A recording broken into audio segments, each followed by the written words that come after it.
last thing I'm going to cover off in some degree of detail is when we're looking at our capitalisation multiples. What's the impact of premiums? What's the impact of discounts? As I said, often it's just misunderstood, has a massive impact on the outcomes. So the easiest way to explain this to people who aren't really familiar with valuations is we start at the lowest level of value, we gradually go up to the highest level of value. So the lowest level of value is down the bottom here. We've got a minority interest in an unlisted vehicle.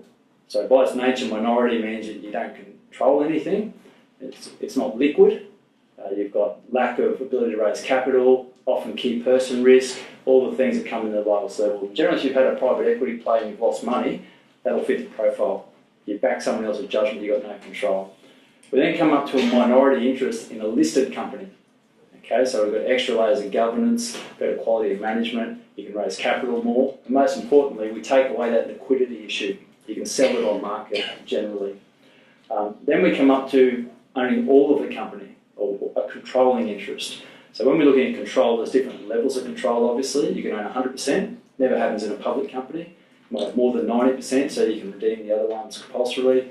More than 75, you can do a special res. More than 50, you control the board. So you get a bit of a feel. There's different degrees of control as you go through these. And to get to our highest value, which is under a fair value process, is where someone will pay a premium because there's some synergistic benefits or strategic benefits. Okay, and whether they'll pay for that generally depends on whether it's available to multiple parties. Is there some competitive tension?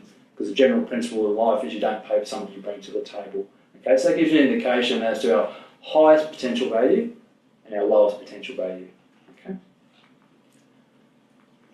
So we go through this one here. Here's an example. When we do the Institute breakfast, I tend to break it up, get them to do a few little workshops. We won't do that here, but I'll just walk you through the facts and 3 broad questions just to give you a little bit of an understanding.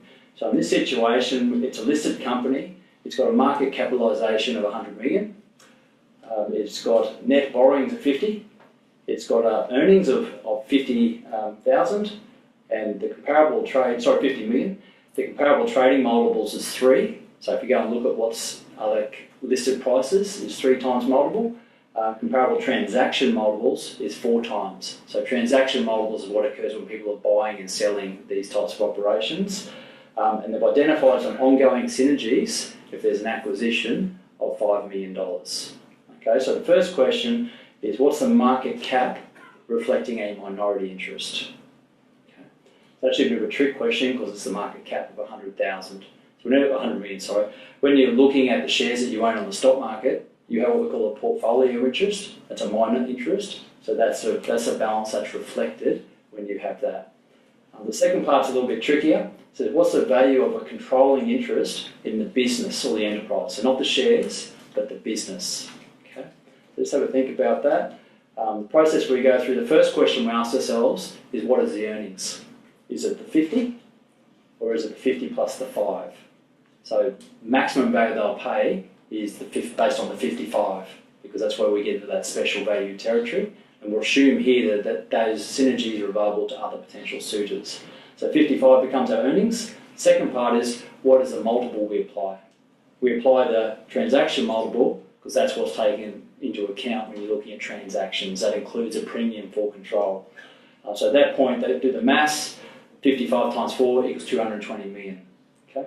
The second part then, or third part, sorry, is that what's the value of a controlling interest in the shares, not the business, but the underlying shares. So we start with our enterprise value, the 220 million we've just calculated.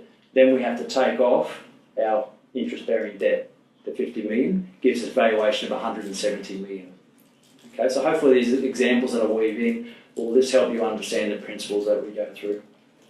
So now we're looking at the premium for control.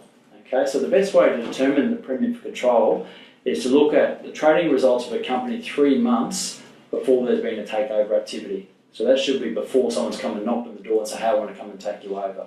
Historically, it's between 25 and 35%. There's 2 broad components of that. One is that pure control element. Now I come in, I can call the shots. The second one is what do I think my synergistic benefits will be? Who can I make redundant, save some cost? What leverage can I take off having better earnings, if that makes sense? And how they allocate between that, no one actually prepares a report to say our offer is based on pure control of this, synergistic benefits of that, so it involves some judgment. But that synergistic benefit only comes when looking at fair market analysis and there's competitive tension. So when we're looking at our options there, when we look at our valuations generally, the most common instructions we'll get off the lawyer will be fair market value. So fair market value is, you probably all heard the definition 100 times. We're looking at a hypothetical buyer, a hypothetical seller, dealing at arm's length on an informed basis. When we look at fair value, we remove that hypothetical element. So we can take into account the parties there, we can take into account synergistic benefits. So fair value will always give you a higher value than fair market value because you're removing the fact that it has to be hypothetical. Okay? So then when we talk about control, what is the level of control? I gave you some examples before, from total control down to maybe a blocking interest on a vote. Okay. So the next part we look at is discounts for the fact that you can't sell something quickly on the stock market. So we're dealing with a private company. You might call that a lack of marketability, or negotiability is another term that's used in the marketplace. The easiest way to look at that is, what is the trading results of an unlisted vehicle that subsequently list? That will give you an indication as to what the premium that the market puts on it, the ability to be able to deal in that stock. So on average, that's been about 45% in the studies that have been undertaken.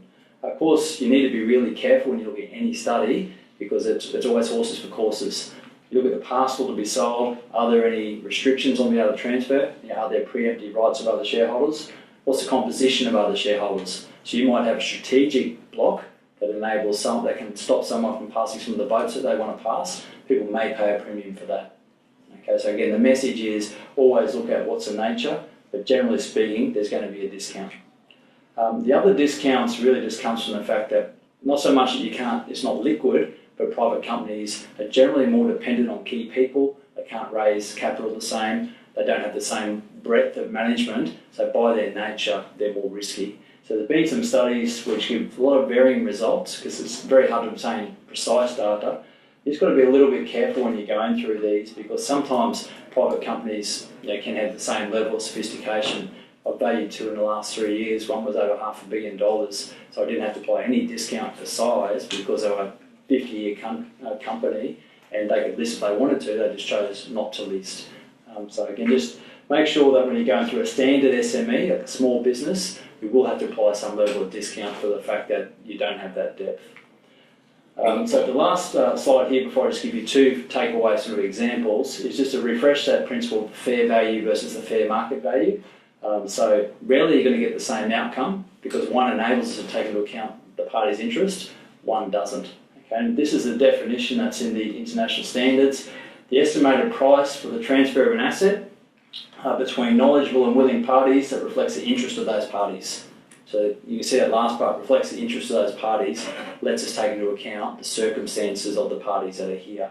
So generally speaking, we'll adopt that in a shareholders arrangement. One shareholder's going, they've asked for someone independent to value it. Also in family law. So if it's a family law matter and there's a business and they're not contemplating a sale, we'll tend to go fair value as opposed to fair market value. But I should say quite a few people will disagree with me. I know that was a big contentious issue in the conference over the last 3 days. So importantly, when we look at fair value, we don't make any adjustments to minority discounts. So you take the whole value of the enterprise or the company, and you just take that respective interest. We don't do extra layers of discount. So hopefully the next two slides, and thanks for your patience, you're going pretty well, this should tie it all together for you. So the first thing we do is we're looking at converting from listed company multiples, which to get from stockbrokers or research houses, and we want to try and bring it back to an analysis for a private company. So the first thing we do, we say, well, what are some observed comparable companies? And you've got to be really careful here, because when you go and you might pick a particular industry, first thing you have to do is remove outliers. So you might be looking at a small company, and then there might be BHP fits into the same category. You wouldn't necessarily include BHP because it's so big, it's an outlier. You might have some whose results are particularly good or particularly bad, and they're way outside of your bell curve. Again, you would remove those. So assuming you can find some stuff that is comparable, we start with that. Then we add in the control premium, because as I said before, when we're looking at the stuff that's on the stock market, it reflects a minority interest, the small shares that you and I may hold. That then gives us here a control value. We then make discounts. So our first discount in this situation is for size. This is a standard SME. It's not the same as a big company, so we take a discount.